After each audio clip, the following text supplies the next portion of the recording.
Сәлем достар, сіздерге банктен график сұрау жолдарын көрсететін боламын. Ең алдымен сіздер бұл каналға тіркеліп, лайк басып, комментарий жазып, қолдап кетіңіздер. Сіздерге алдын ала үлкен рахмет айтамын. Бізде ең бірінші шагымыз email пошталарыңыз болу керек. Ол жұмыс жасап тұру керек болады. Сол email почта арқылы біз қазір заявка жіберетін боламыз. Екінші, бізге удостоверение личности PDF форматта керек. Оны Каспийдегі цифровой документтің арасынан алып аласыздар. Одан кейін пенсионных отчислениях керек. Оны да Каспийден справкалар бөлімінен аласыздар. Пенсионға соңғы 6 айдыңқы керек болады. Одан кейін кредитный отчет керек төртінші. Ол кредитный отчетты Первое кредитное бюро деген сайттан аласыздар. Ол менің немде бар. Видеоларымның арасында бар. Осы жерге қазір тастап кетемін. Осы жерде бар деп. Енді соңғы бізде заявление жазу керек боламыз банкке. Оны мен сіздерге қазір шаблонды көрсететін боламын. Қалай толтыру керектігін.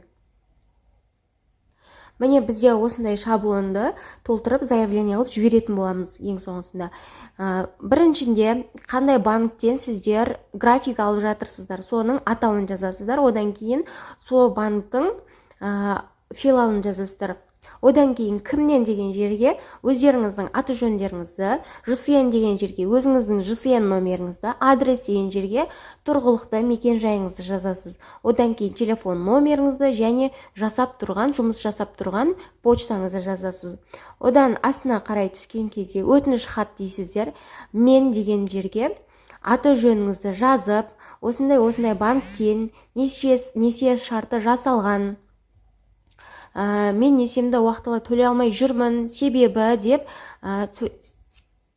кредит төлей алмай жүрген себебіңізді осы жерге жазып кетесіз.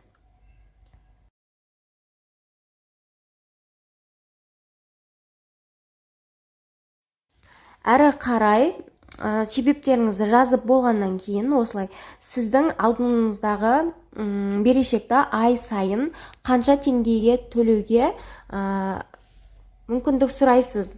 Мысалға сізде 50 мың теңге ай сайын болып тұрса, соны төмендетіп сұрайтын болсаңыз, өзіңіз қалаған неңізді жазасыз, сумаңызды жазасыз осы жерге. Осынша теңгеге дейін құтылуға мүмкіндік сұраймын дейсіздер де, и астында осылай заңдарды жазып кетесіздер. 3-4 заңды жазасыздар. Одан кейін барып, жоғарыда көрсетілген заң нормаларына сәйкес деп екі жақ келісіп, сол бойынша мен сізден осы сотқа дейін менің өтінішімді қарап беруді сұраймын деп жазасыз.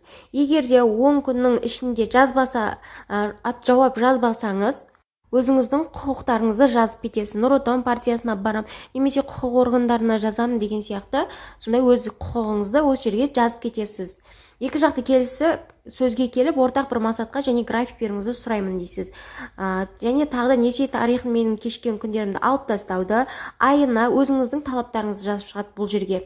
Айына 3000 өзіңіздің қалаған теңгеңізді төлеуге график шығаруды қарастыруды деп осылай жазасыз. Одан кейін Қазақстан Республикасының жеке және заңды тұлғалардың өтініштерін қарау туралы заңға сәйкес жазбаша жауап беруді сұраймын дейсіздер. Сіздің жазбаша жауабыңызды күтемін, мына адрес бойынша деп өзіңіздің тұрғылықты мекен жайыңызды осы жерге жазып кетесіз. Одан кейін құрметпен осылай фамилия атыңызды жазып, күніңізді жазып, қол қойып жібересіз.